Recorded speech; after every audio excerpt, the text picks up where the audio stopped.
Soy José G. Martínez y esto es Espacio Libre TV, periodismo de reflexión.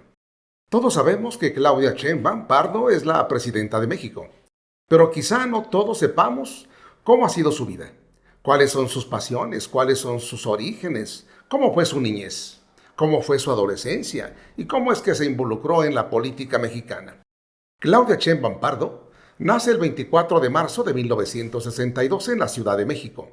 Es la segunda de 3 hermanos. Proviene de una familia judía progresista.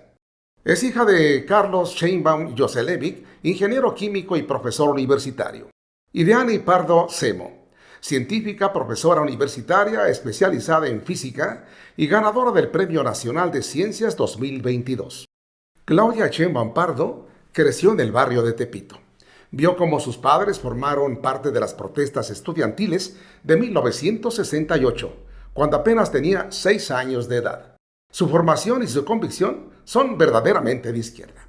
Vivió el activismo de sus padres y recuerda cómo de niña los acompañó a la cárcel de Lecumberri a visitar a Raúl Álvarez Garín, amigo de la familia que fue detenido y encarcelado ahí por ser uno de los dirigentes del movimiento estudiantil de 1968. Estudió en la Escuela Secundaria Diurna número 2 de la Ciudad de México. Ingresó a la Universidad Nacional Autónoma de México, donde estudió y se graduó con honores y obtuvo su licenciatura en física. Posteriormente realizó su maestría y doctorado en Ingeniería Energética en la UNAM, donde fue la primera mujer en estudiar esa carrera. Durante su época de estudiante se involucró en movimientos estudiantiles y causas sociales.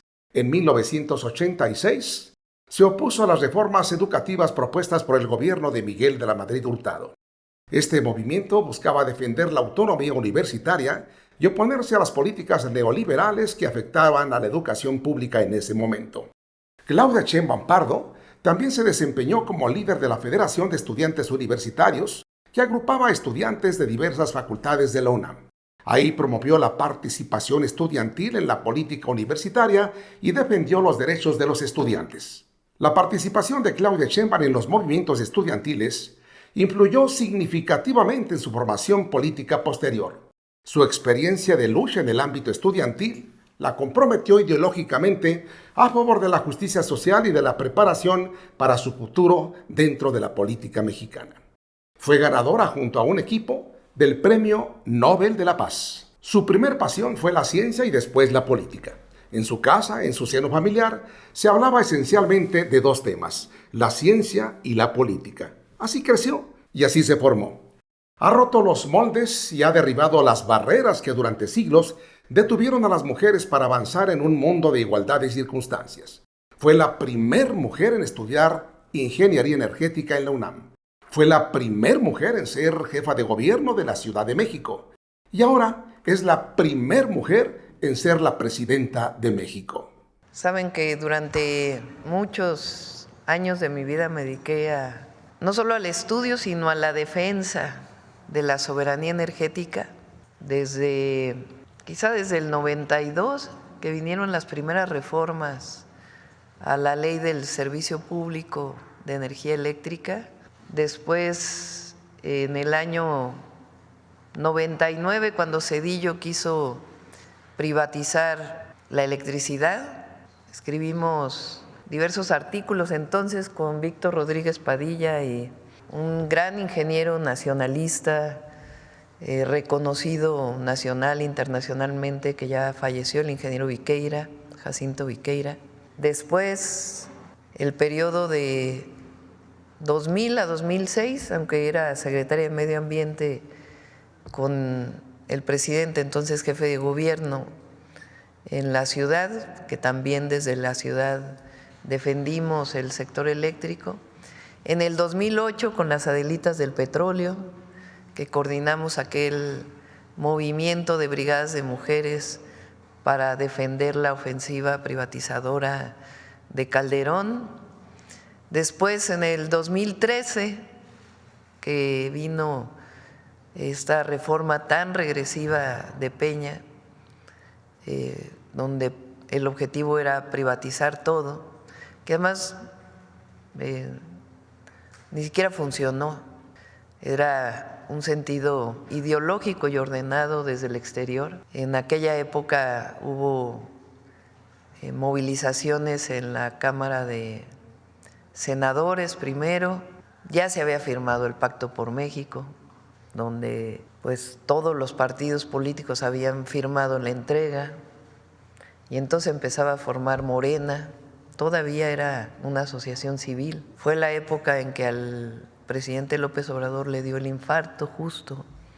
En aquel momento, toquemos madera, y se organizó este movimiento afuera del Senado. Cuando se aprueba en el Senado, fuimos a la Cámara de Diputados. Ahí recuerdo con el hoy diputado Carlos Castillo que caminando un grupo de porros que habían sido contratados nos apedrearon, y después pues se consumó la reforma energética y no dio ningún resultado. Decían que ya no se iba a endeudar Pemex, lo endeudaron a más del doble. Decían que iba a aumentar la producción de petróleo, solo cayó la producción de petróleo.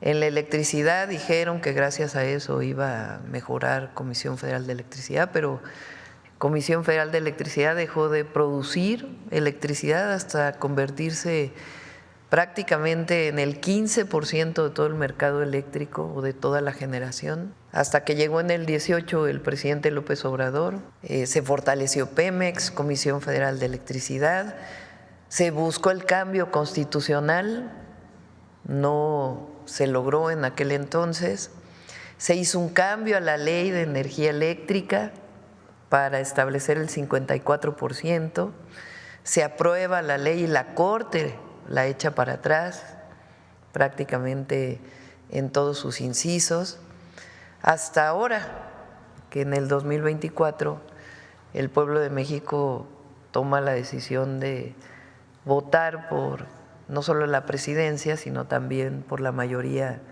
calificada en el Congreso, Cámara de Diputados, senadores y en la mayoría de los congresos estatales.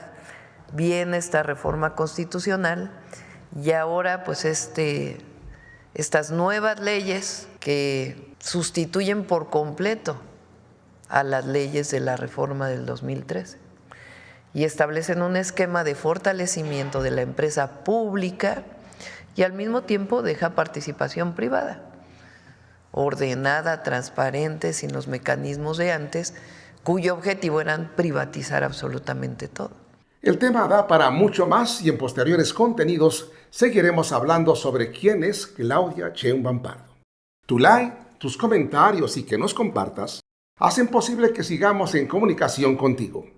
También hacen posible que sigamos contrarrestando la desinformación, las mentiras y las calumnias de la odiadora oposición y sus periódicos, sus estaciones de radio y sus canales de televisión, que muy pronto podrían dejar de existir si nos unimos todos en torno a favor de un periodismo libre.